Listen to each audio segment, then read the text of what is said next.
Jadi kaum mudanya langsung menculik bapak. Bapak waktu itu pulang dari Saigon, tanggal 14, 15-nya dia sampai kan, tiba di sana waktu sholat subuh, waktu sahur, Ya, karena waktu itu bulan Ramadan ya. Ramadan ya, ditarik dibawa kemari, saking buru-burunya ya bapak juga masih persiapannya kan nggak ada, karena kan makanya diculik, persiapannya kan nggak ada. Iya. Masa kehilangan bapak dan Pak Hatta kemana ini? Kan, terus ditek segala apa. Di sini banyak sobek-sobekan nih, oret-oretan. Tapi itu Jadi buang. tulisan-tulisan ada di sini. Ada di sini, cuma kita takut menjepang, kita bakar. Oh. Ada peristiwa penting yang melatar belakangi berubahnya skenario kemerdekaan Indonesia, yaitu yang sedianya kemerdekaan itu diberikan oleh pihak Jepang menjadi sebuah perjuangan bangsa Indonesia untuk memerdekakan dirinya sendiri. Mari kita kupas peristiwa tersebut di Story Tour.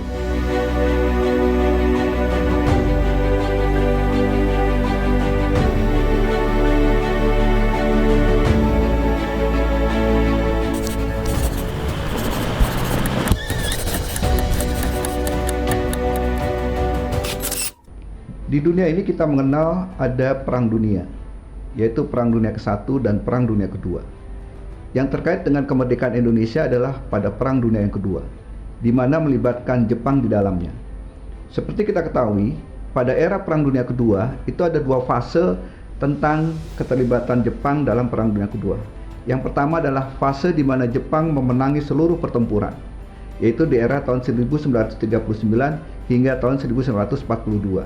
Akan tetapi memasuki tahun 1943 hingga tahun 1945, Jepang mengalami banyak kekalahan. Berikut ini kita akan menguraikan latar belakang Jepang mengalami kekalahan dalam Perang Dunia Kedua yang nantinya itu berdampak pada peristiwa Rengas Dengklok di Indonesia.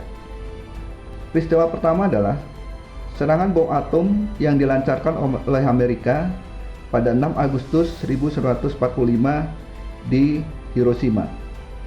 Yang kemudian dilanjutkan dengan peristiwa yang kedua adalah di mana tanggal 8 Agustus 1945 Uni Soviet melancarkan serangan besar-besaran terhadap Jepang di Manchuria serta wilayah lainnya di Asia Timur. Yang hal ini banyak merugikan Jepang. Kemudian peristiwa yang ketiga adalah di serangan bom atom yang kedua yang dilancarkan di kota Nagasaki oleh Amerika Serikat pada 9 Agustus 1945. Hal ini menyebabkan Kaisar Hirohito mempertimbangkan kondisi dan kesejahteraan rakyat Jepang.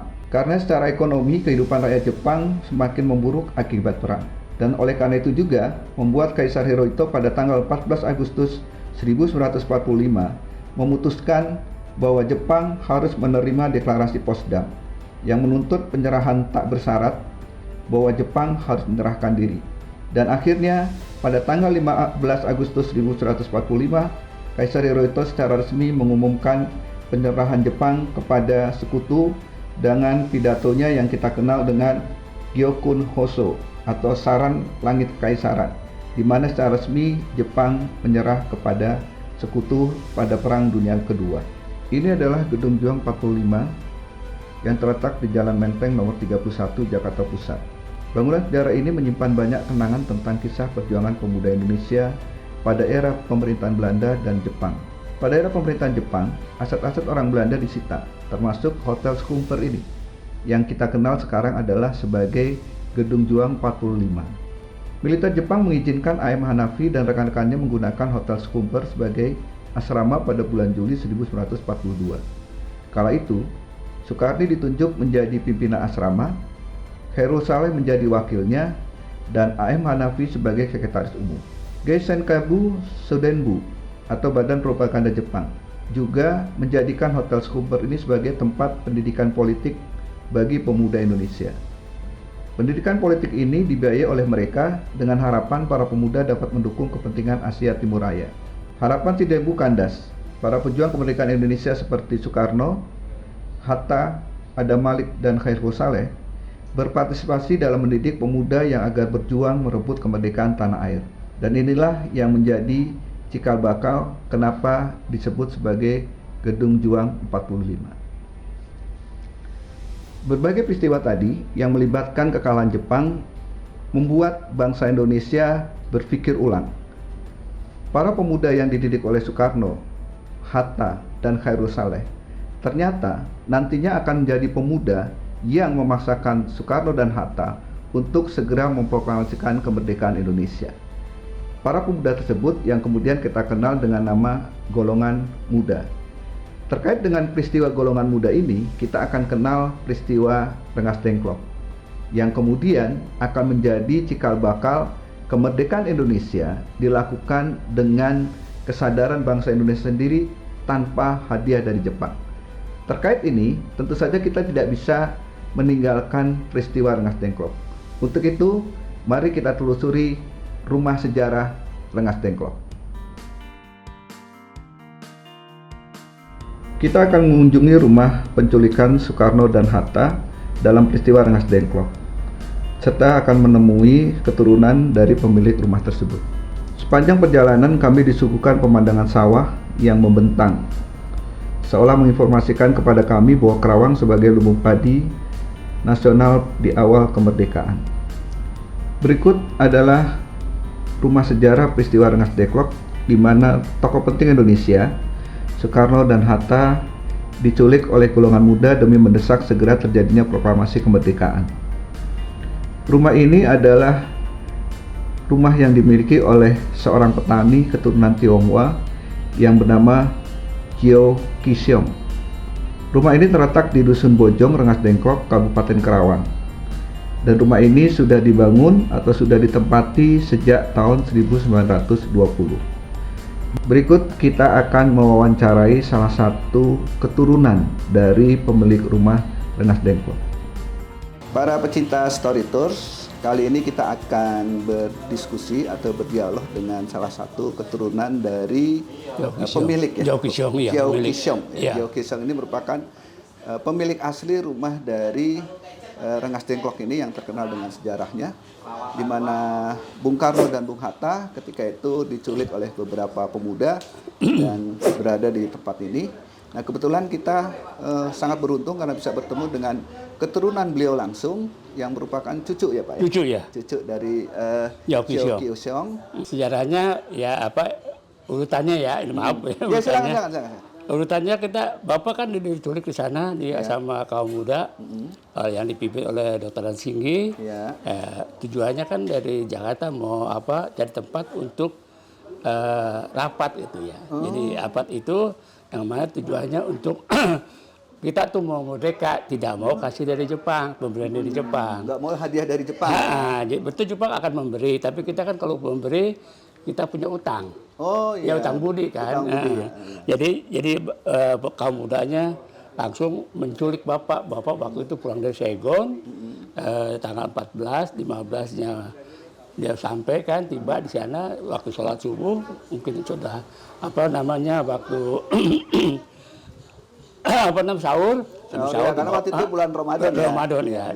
Ditarik dibawa kemari, saking buru-burunya ya bapak juga masih persiapannya kan nggak ada, karena kan makanya diculik, persiapannya kan nggak ada. Dibawalah kemari ke timur lah ya, dari Jakarta, ya ke timur kan. Nah tujuannya kan mau cari tempat yang aman. Ya. Sampai di sana mungkin dianggapnya tidak aman, sampai Cikarang, Bekasi, terus sampai dari Bekasi, Tambun, sekarang itu kan sudah nggak memadai lah umpamanya ya. Jadi itu. gini Pak, sebentar. Sebenarnya aslinya sih bukan di sini juga tujuannya ya. Tujuannya ya nggak asli sih. Nggak asli aslinya. ya. Jadi kalau seandainya aman di Bekasi, mungkin bisa jadi di Bekasi gitu. Nah, cuman karena mungkin ada kota apa ya patriot ya. Ya. Kali itu kan pinggir jalan. Sedangkan kita ya. kan Jadi bisa kelihatan ya. iya, karena Jepang kan selalu kan kontrol. Kontrol. Iya. Dan meskipun kita tidak dijahit Jepang, tidak, tapi kan dalam hal ini kan personilnya kan cara itu aja kan Jepang, kan peta kan Jepang ya, yang mimpin ya, kan, yang punya ide kan. Ya, terus dari situ sampai ke Tambun yang ada di Gunung Juang, yang mungkin dianggap tidak aman. Terus kan pinggir jalan, kan itu kalau kita ngeriung-ngeriung kan pasti Jepang curiga. Jadi pergi sampai ke pos peta, markas peta yang besar di Karawang. Nah, itu perbatasan antara Karawang Jakarta kan di situ. Jadi kalau mau ke Jawa lewat situ, dulu nggak ada jalan lagi. Kan dulu jalan cuma satu, Pak, jembatan. Jadi kalau orang mau lewat kan mesti melalui jalan satu. Seperti dulu Terowongan Mina dulu kan satu arah ya. Sekarang kan udah 2 arah. Nah, sekarang baru bikin lagi jembatan lagi 2 arah. Nah, Pak, ada pertanyaan juga nih. Kenapa waktu itu nggak di markas peta aja? Kan kita di jalan raya juga. Oh. Nah, makanya disarankan sama Bapak, sama orang peta, coba ke Rengas Dengklok. Ke sana ada pos peta juga kan. Nah, dibawalah kemari. Dibawalah kemari. Waktu itu kan mobil jalan kita kan antara Tanjung Pura Karawang kan jalannya bergelombang. Iya, naik turun ya. Nah, bergelombang, jadinya di sini disarankan minta dijemput pakai jeep bilis. Oh, dijemput. Ya, dijemput di sini pakai jeep bilis. Nah, orang itu namanya Pak Iding yang bawa mobilnya. Oh, Pak Iding. Mang Iding. Dari batalion 324. Anggota peta juga? Orang peta juga, orang 324. Nah, terus dia kemari dijemput, terus sampai sini sampai di depan pos peta. Ini kan tunggu kan pos tuh. Kan dulu kan kita kan dari seberang sana ke sana kan tuh kan masih di alam pengawasan. Jadi takut kita ada mata-mata, jadi kita ada bikin pos. Mau kemana, cari siapa, gitu kan. Biasalah itu ke pos gitu kan. Tanya-tanya ya? Tanya-tanya. Nah setelah itu kan Bapak sudah datang, ditanya, oh siapa nih? Oh Pak Karno, ada apa Pak? Saya mau cari tempat buat rapat. Oh bawa aja ke Pak Kisong, gitu kan. Pak Kisong di sini Pak? Iya ini. Nah kita dari tugu itu naik belakang, ada gili-gili, ya lurus jalan gili. Kalau jalan tanah di sini nggak ada. Nah lurus turun, ya kira-kira 50 meter lah. 50 meter hampir sampai 100 lah kurang lebih ya. Nah turun rumah kita yang paling besar. Nah, kita juga waktu itu lagi kumpul-kumpul sama anak keluarga lagi tuh kakek ya. Setelah itu Bapak mau itu boleh nggak saya pinjam rumah ini? Boleh. Cuma kalau boleh keluarga nih diungsikan. Diungsikan dulu. Tidak boleh di sini. Nah karena takut kita keamanannya satu takut Jepang gerebek ya. Kedua ya kita memang ada rahasia negara. Iya kan? Dan akhirnya kakek kita orang pergi. Mungkin kakek di sini kita nggak tahu dah ya gitu. Setelah kita ke sini sampai ke sini kan rumah itu kamarnya ya. Iya, itu rumahnya. Oh, rumahnya. Rumah itu tuh. Sekarang kok ada kosong kadang nih. Dulu rumah ada. Ini juga rumah dulu nggak begini bilik lah gitu yang gubuk. Nah, di situ kita taruh. Ini kebun. Ini kebun ya? Iya. Nah, setelah itu Bapak rapat di sini tanggal 16-nya. Setelah sahur, Bapak sudah beres gitu malam-malamnya gitu, udah rapat deh ya. Kita nggak tahu udah apa ya di rapat gitu kan. Nah, terus bikin teks segala apa. Di sini banyak sobek-sobekan nih, oret-oretan. Tapi jadi tulisan-tulisan ada di sini? Ada di sini, cuma kita takut menjepang, kita bakar. Oh, ya jadi kan dari hasil rapat itu dicatat? Rapat kan ini, tulis salah lagi, salah lagi. Itu kan banyak. Yang asli ada di kantor Bapak. Nah itu dibuang di sini, banyak yang bicarakan. Nah udah gitu, ya kena dia paginya langsung sudah selesai, dia ke situ ke pos peta. Di pos peta itu kita sudah banyak orang-orang peta kan, karya itu apa tentara petanya, mereka, ya udahlah mereka. Tapi teks eksplorasi baru dibacain. Jadi karena itu kan tidak sempurna lah ya. Nah, tidak banyak ini kan orang-orang yang pejabatnya gitu. Cuman kita aja. Jadi kita masang bendera tanggal 16. Jadi kita udah merdeka duluan. Secara tidak langsung kita sudah masang bendera. Iya. Jadi ketika peristiwa Rengas Dengklok kan sampai sini sekitar 16 Agustus tuh Pak. Iya, betul. Nah, mereka musyawarah di rumah ini kan ya. Ada mungkin tadi menulis segala macam persiapan mungkin kita nggak tahu ya. Oh ya, isinya apa? Nanti kita cari tahu nanti. Nah, setelah itu kan dari sini kan Bapak ke situ ke pos peta. Setelah pos peta kan banyak jual mereka ya udah. Nah sekarang yang tua di Jakarta kehilangan. Masa kehilangan Bapak dan Pak Hatta kemana ini? Nah, akhirnya dibocorin sama BM dia bahwa bapak ada Rengas Di Dengklok. bawah dari Rengas Dengklok. Itu ada fotonya itunya katanya. Oh, yang ini ya. Ya. Oh, iya iya. Dibawa ke Rengas Dengklok. Nah itu terus jadi susul sama beliau nih orang-orang seperti Soekarni, Ahmad Subarjo, terus Hairul Saleh, BM dia, nggak tahu udah semuanya banyak lah gitu kan ya, itu kaum tua lah gitu kan ya. Nah di sini bertumbuk lagi itu di sana di ditumbuk kalau di mana kita nggak tahu apa di Pendopo atau di mana. Pokoknya dari sini udah keluar jam tanggal 16 dari rumah ini. 6 sore. 16 sore, 16 pagi. 16 pagi. Nah, paginya kan kita sudah melaksanakan pengibaran bendera dan sebagainya. Nah, itu orang itu datang dari Jakarta siang lah kira-kira ketemu di sini. Nah, di sini pulang ke rumah Laksamana Maeda. Nah, dia itu diketik, hasil di sini diketik sama Syarifudin Melik. Proklamasinya, naskah proklamasi. Iya, teksnya gitu diketik sama Syarifudin Melik, yang mana besok akan diproklamirkan tanggal 17. Karena itu kita sudah mufakat. Sudah mufakat bahwa tanggal 17 kita mesti merdeka. Karena itu banyak persyaratan seperti 17 Agustus itu syariat ya kan, kalau nggak salah kita syariat ya. Nah itu. Terus ya kena waktu juga malam Jumat Kliwon, hari Jumat Kliwon tidak boleh lebih dari jam 12 karena mau sholat Jumat kan.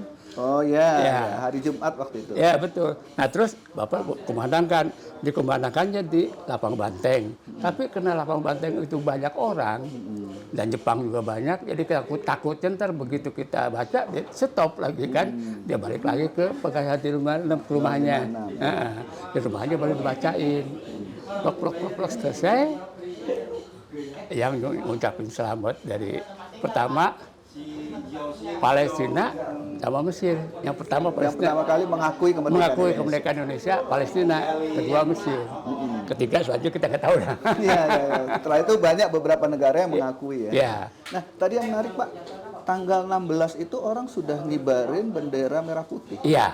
Diceplok itu Pak. Diceplok ditancap di pokok kelapa. Itu pokok kelapa kayak gini nih. Pendek itu nggak panjang, nggak tinggi. Tangan seperti itu Pak. Makanya kenapa mereka kok mengibarin bendera merah putih tanggal 16? Kan kita merdeka. Oh, jadi orang-orang sini taunya merdeka itu tanggal 16 itu ya? Iya, kita udah taunya 16 gitu. Tapi sebenarnya kan secara resminya 17 karena dinyatakan ya dalam proklamasi. Kalau 16 tuh kita di sini pada umumnya orang-orang tua yang veteran-veteran yang tua itu selalu kita berkumpul di tugu itu. Itu kan dulu kan rumah orang, ada rumah, terus ada orang-orang yang banyak kena situ. Mungkin pemerintah ada di sini terus langsung diwakafin sama yang punya tanah, sama Pak Haji diwakafin terus dibikin lah tuh monumen sama pengairan. Ini Pak, keterkaitannya dengan tugu pembulatan tekad itu ya. Apa dari peristiwa di rumah ini? Ada dong, kan posnya. Kita kan ini posnya. Ya, kalau kita ceritanya gini dah, ono pos jaga keamanan, ya di sini istananya lagi kurang lebih rumahnya kan gitu. Nah rumahnya dianggap istana ya terserah, nggak tahu ya terserah kan berlakunya dia belum di sini, nah gitu. Tapi yang perlu ditekankan nih oleh pemeriksa Story Tours ya Pak ya, bahwa sebenarnya rumah sekarang ini tuh bukan lokasi asli tempatnya ya. Ya asli bukan. Tapi kalau rumahnya memang dipindah ya, apa adanya ditaruh di sini gitu. Waktu itu kan kita kan ada Citarum kan terlalu banjir terus. Waktu Jatiluhur belum selesai. Nah terus kita juga dikasih sama pengairan di ultimatum bahwa diprediksi akan banjir di rumah yang sana. Akan kerendam.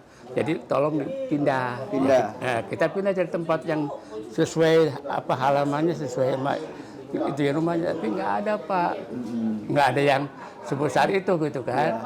Itu gede. Jadi kalau rumahnya sih semua asli ya Pak? Cuma sampai ke belakang Pak. Bisa mungkin diantar nih, kan ada tempat tidur segala macam ya, mungkin kita silakan. Ayo Pak, silakan. Sahabat Story kita jelajahi ruangan ini. Ya, silakan. Ayo ini kamar Pak Hatta, silakan. Ya, kita masuk ke kamar Pak Hatta dulu ya. Ini kamar Pak Hatta.